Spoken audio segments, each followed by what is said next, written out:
Rito, sa ating babasahin sa seremonya po ng pagtatalaga ng mga pinuno, mga kapatid, ang paglilingkod sa Diyos ay isang pribilehiyo na punong-puno ng pangako.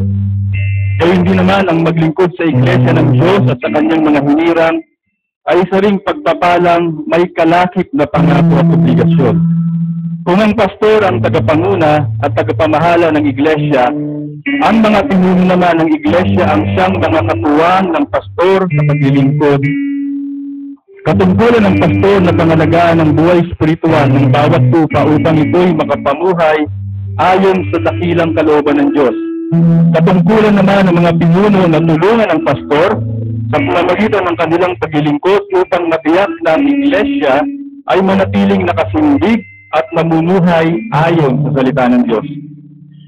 Tumutulong ang mga pinuno sa ilang gawaing pastoral tulad ng pananalangin at pagbisita sa may mga karamdaman, pagbibigay ng mga makadiyos na payo sa mga bata pa sa pananampalataya, pagsisilbi sa hapag ng Panginoon, pagtulong sa mga mahihirap at nangangailangan. Gayun din sila ay kaagapay ng pastor sa pagbalangkas ng mga programang makapagpapaunlad sa buhay ng Iglesia, paggawa ng desisyong makakaapekto sa kapulungan, at paghingi sa Diyos ng patuloy na biyaya para sa bawat miyembro sa katawan ni Kristo. Ang mga ito ang tungkulin ng mga pinuno ng Iglesia. So sa sandaling ito mga kapatid, tatawagin po natin sa harapan sa umagang ito ang magiging mga tagapamuno o tagapaglingkod po ng Iglesia po ng Living Epistle. Amen po. Ang mga iba po ay dati na pero tatawagin po natin yung mga bagong magiging ministry head po ng Living Epistle. Okay? Kapag tinawag po namin o kapag tinawag ko po yung pangalan po ninyo, mangyari pong pumunta po kayo sa harapan upang makilala po ng buong kongregasyon at maipanalangin po namin kayo. Una po, sa ating pong men's ministry, sa mga katatayan po, ang magiging tagapamuno o tagapaglingkod po para po sa mga tatay, tinatawagan po natin si Elder Romy. Amen? Palakpakan po natin ang Panginoon. Pangalawa po si Brother Romel Lagasca. Sa mga women's ministry naman po, para po sa mga nanay, ang magiging tagapanguna o tagapaglingkod ay si Sister Sophie Bacani. Sige po. Pangalawa po si Sister Yoli Lubigan. Sa ating pong children's ministry, ang magiging head po ng mga teacher ay wala pong iba kundi si Sister Malu Lagasca po. Sa ating pong ushers ministry, ang magiging tagapanguna o tagapaglingkod po ay pangungunahan po ni Brother Ruel Lagasca. Kasama po niya si Sister Raquel Karingan po. At para po sa ating youth ministry, sa ating mga kabataan, ang magiging tagapanguna po ay wala pong iba kundi si Sister Hazel Ann Valores po. At sa ating pong treasurer, taga-ingat yaman, dati po siyang inahawakan ni Pastora Rhea, ililipat po natin ngayon si Sister Lisa Lagasca po.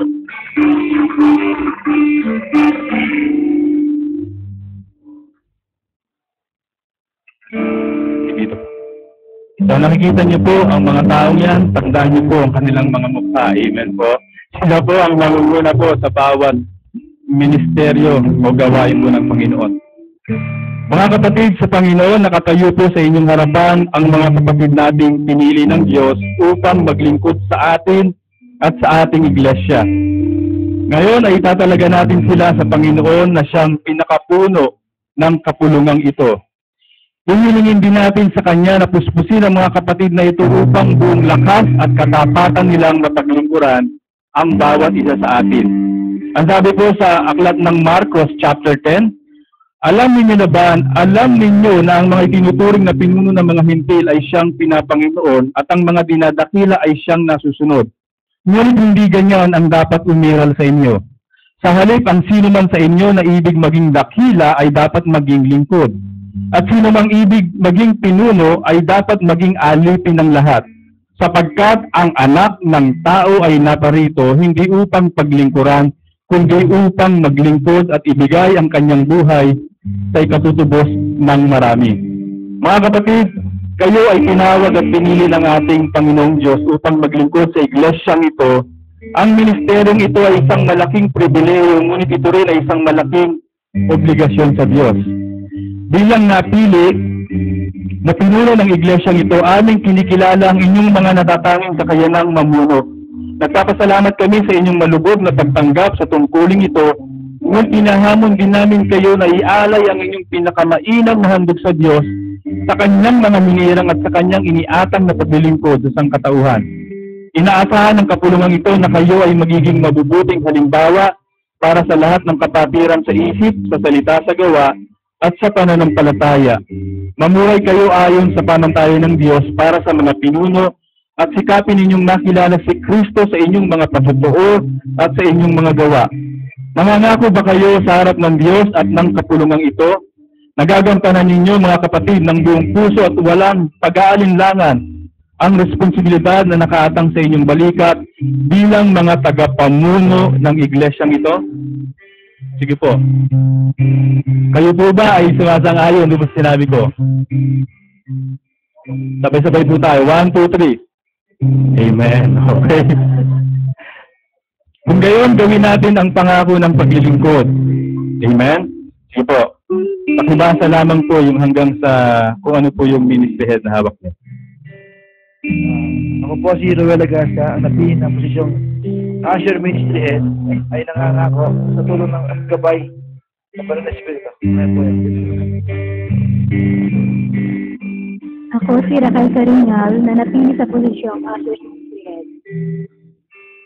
Ako si Mario Lagasca na napili sa posisyon ng Children's Ministry Head. Ako si Yoli Lubiga na napili sa posisyong Women's Ministry. Ako si Sophie Bacani na napili sa posisyong Women's Ministry Head. Ako po si Ruel Agasa.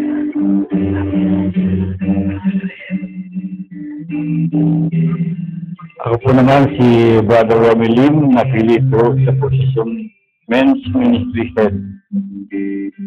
Ako po si Hazel Balmaras na napili sa posisyong Youth President.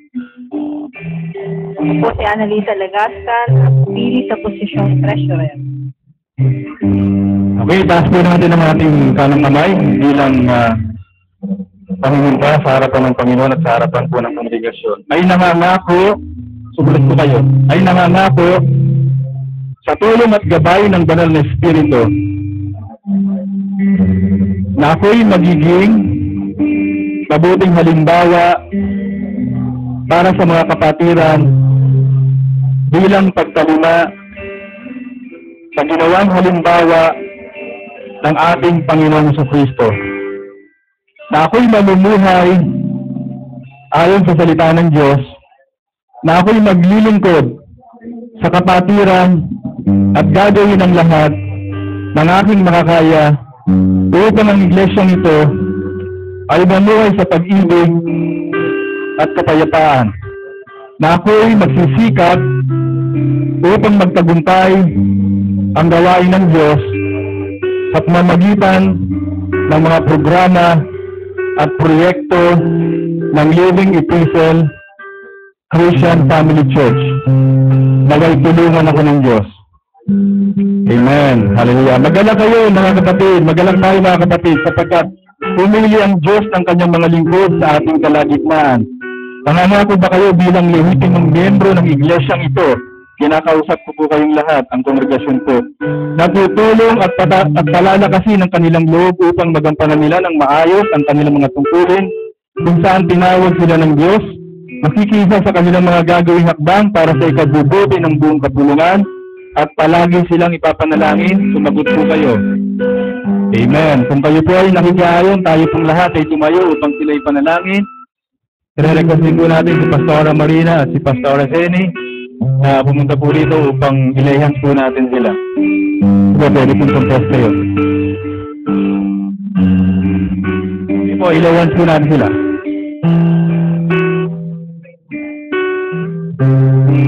Oh, thank you, Lord. Extend our hands. Thank you. Oh, thank you, Lord. Thank you, Jesus.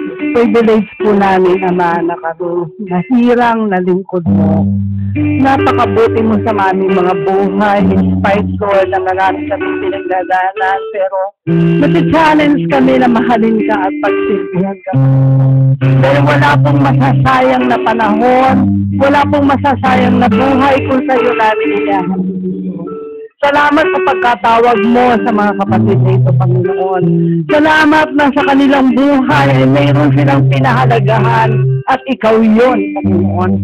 Sapagkat ang may-ari ng buhay namin ay kayo. Salamat po at patuloy na ibabalik nila ang kanilang buhay na pahiram ninyo sa ikalulubog ng inyong pangalan. Kaya Panginoon, sa bawat tahanan, sa bawat hinirang mo, hayaan mo, Panginoon, madama nila ang himbala mo at pagpapala, O Diyos.